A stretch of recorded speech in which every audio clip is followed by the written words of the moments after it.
United spirits में बड़े management बदलाव की आज सुबह भी हमने बात की थी इसको, जब बिग स्टॉक्स की चर्चा हो रही थी कि आज मार्केट इस स्टॉक को पनिश करेगा। एक बार इंटरडे देखते हैं इसका, ताकि पता चले कि इंटरडे तो स्टॉक करीब करीब 5% नीचे।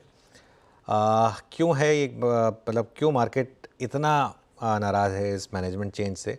जैसा कि हम सुबह भी डिस्कस कर रहे थे कि काफ़ी री रेटिंग हुई थी स्टॉक की इस मैनेजमेंट में के अंडर। एक बार मंगलम के पास चलते हैं और समझते हैं। मंगलम, बताइए। जी, 2 दिन में ये दूसरी खबर है कंज्यूमर स्टॉक में, जहां मैनेजमेंट चेंज की वजह से स्ट्रीट नेगेटिवली सरप्राइज हो चुका है। और ये नेविल नरोना के डीमार्ट के एग्जिट के बाद हम बात कर रहे हैं हीना नागराजन की, जो यूनाइटेड स्पिरिट्स से अपने एमडी और सीईओ के पद को छोड़ेंगी मार्च 31, 2025 से इटसेल्फ। वो क्यों छोड़ रही हैं? क्योंकि वो डियाजियो ग्रुप में ही कोई दूसरी बड़ी रिस्पॉन्सिबिलिटी की तरफ जा रही हैं। तो एमएनसीज़ में ये काफ़ी एक रिस्क होता है कि कोई एक लीडर अच्छा कर रहा हो तो हो सकता है उसे ग्लोबल लेवल पर ले जाया जाए, बट उसकी वजह से यहाँ पर थोड़ी सी एक अनसर्टनिटी हो गई है लीडरशिप ट्रांजिशन के चलते। आप देखें तो प्रवीण सोमेश्वर, जो एचटी मीडिया के एमडी और सीईओ रहे हैं पिछले 5 साल से, और उसके पहले 24 साल उन्होंने पेप्सिको में भी गुजारे हैं, उन्हें बुलाया गया है यूनाइटेड स्पिरिट्स को लीड करने के लिए 1 अप्रैल 2026 से। तो जब तक ये ट्रांजिशन होगा और जब स्ट्रीट प्रवीण के लीडरशिप को देखेगी, तब तक के लिए थोड़ी सी अनसर्टनिटी स्टॉक में बनी रहेगी। और उसी के लिए आज भी देखें तो यूनाइटेड स्पिरिट्स 5% नीचे है। मंगलम, शुक्रिया आपका। मंगलम, शुक्रिया आपका।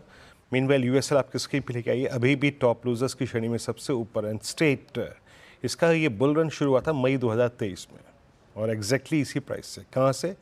वो प्राइस था 822 रुपये से। 822 से ऐसा निकला कि कभी भी मुड़ के इस ड्यूरेशन में इसने टूनिडिमा को नहीं देखा, बट आज का प्राइस रिट्रेस होकर 1410। मेरेश, आपकी राय, दिस लीडरशिप चेंज आप कैसे रीड कर रहे हैं? और आने वाला चेहरा भी इस सेगमेंट का एक तजुर्बा रखता है। क्या ये प्राइस डैमेज इनफ है इस, I think, change in leadership को फैक्टर इन करने में? आपका व्यू क्या होगा 1410 पे, कंसिडरिंग कि ये बीते 1 साल का सबसे स्मार्ट प्राइस परफॉर्मर था लिकर स्पेस में? Absolutely, no two ways about it. And management change से आई थिंक जो असर हुआ है, आई थिंक पिछले कई दिनों से आई थिंक स्टॉक क्या प्राइस पे देख रहे हैं। So I think there is constant price pressure on the stock. और इसकी वजह से आई थिंक जो वापस हम एक कोर एलिमेंट पे आते हैं स्टॉक को लेके या सेक्टर को लेके, अल्कोहल और the sector as a whole, क्या वॉल्यूम ग्रोथ ठीक ठाक रहनी चाहिए?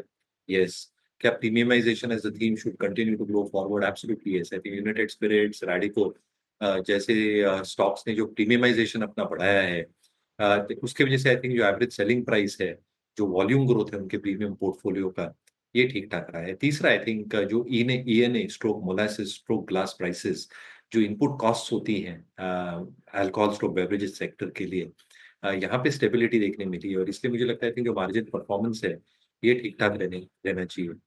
Having said that, I think जो कैश और कैश इक्विवेलेंट्स हैं यूनाइटेड स्पिरिट के बुक में, और जो हम एक्सपेक्ट करते हैं in terms of more products that can get expected और introduce into the Indian market, क्या प्राइस हाइक्स ले पाते हैं इन डिफरेंट स्टेट्स, ये देखना लाजमी होगा। दूसरा, आई थिंक एपी तेलंगाना में you are already seeing some elements of murmurs that are already happening in terms of, अगर आप प्राइस हाइक्स लेते हैं तो शायद थोड़ी दिक्कतें हो सकती है।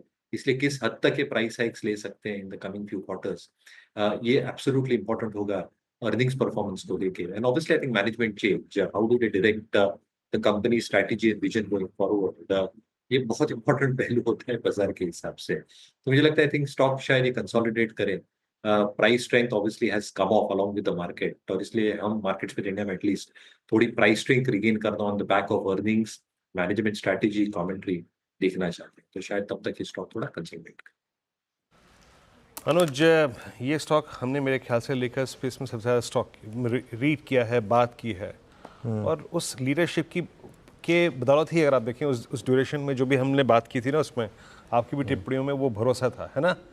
क्या ये एग्जिट अभी यूएसएल के लिए भारी पड़ेगा क्या? मतलब प्राइस डैमेज ये हो चुका है या फिर और होगा अभी, क्या लगता है? देखिए वीरू को, आज सुबह जब मैं इसमें बिग स्टॉक्स में मेंशन कर रहा था, तब भी मैंने यही बात कही थी कि एक जो यूएसएल का अगर आप स्टॉक देखें तो पिछले 3 से 4 साल में इसमें अच्छी खासी री रेटिंग हुई है और उसमें काफ़ी हद तक वो जो री रेटिंग हुई थी वो मैनेजमेंट चेंज के बाद हुई थी। और ये एक ऐसा बिज़नेस है जिसमें मैनेजमेंट की काफ़ी इम्पोर्टेंस होती है, क्योंकि काफ़ी सप्लाई चैनल्स, काफ़ी ऊपर ब्यूरोक्रेसी, काफ़ी उसमें कनेक्ट आपको बनाने होते हैं। तो उस हिसाब से जो भी नया आएगा उसको ऑब्वियसली थोड़ा टाइम लगेगा, लेकिन मैं ये भी जानता हूँ कि जो जिनको लाया जा रहा है वो भी काफ़ी एक्सपीरियंस्ड हैं और I think great companies find a way. तो लेकिन अभी के लिए जो एक तरीके से एक वन वे उसमें अपसाइड हो रही थी वो थोड़ी सी एक उस पर कैप लगा है, लेकिन मुझे लगता है कि इसकी वजह से बहुत ज़्यादा डी रेटिंग होगी स्टॉक में। हाँ, एक कुछ समय के लिए अंडर परफॉर्म कर सकता है स्टॉक, लेकिन वापस उस लेवल पे नहीं जाएगा जो मतलब जहाँ से इसने शुरुआत की थी नेगेटिविटी की। इस पर एक टेक्निकल व्यू भी ले लेते हैं। सोनी जी, एक बार ज़रा चार्ट पढ़िए यूनाइटेड स्पिरिट्स का, बताइए क्या करें इसमें। अनुज जी, यहाँ पे काफी स्ट्रॉन्ग ब्रेकडाउन है, मुझे लगता है कि कंटिन्यू रहेगा। कहीं ना कहीं अगर 1405 के नीचे आज और फर्दर ब्रेक करके क्लोज करता है पोजिशनली, एक और सीवियर ब्रेकडाउन आएगा। 200 एक्सपोनेंशियल मूविंग एवरेजेस को ब्रेक करेगा, वहां पे ऑप्शन चेन ब्रेकडाउन भी आएगा, कहीं ना कहीं टुवर्ड्स 1340 1320 पोजिशनली टेस्ट कर सकता है। सेलिंग प्रेशर कंटिन्यूड है, कहीं ना कहीं अभी तक वो रिवर्सल शॉर्ट कवरिंग कुछ भी नजर नहीं आ रहा है। एनी राइज 1420 1440 के रेंज में जब नजर आए तो मुझे लगता है वहां पे एक सेलिंग अपॉर्चुनिटी बने रहेगी। एक दो दिन के अंदर मुझे लगता है ये 200 एक्सपोनेंशियल मूविंग एवरेजेस को ब्रेक करने के लिए तैयारी ले रहा है।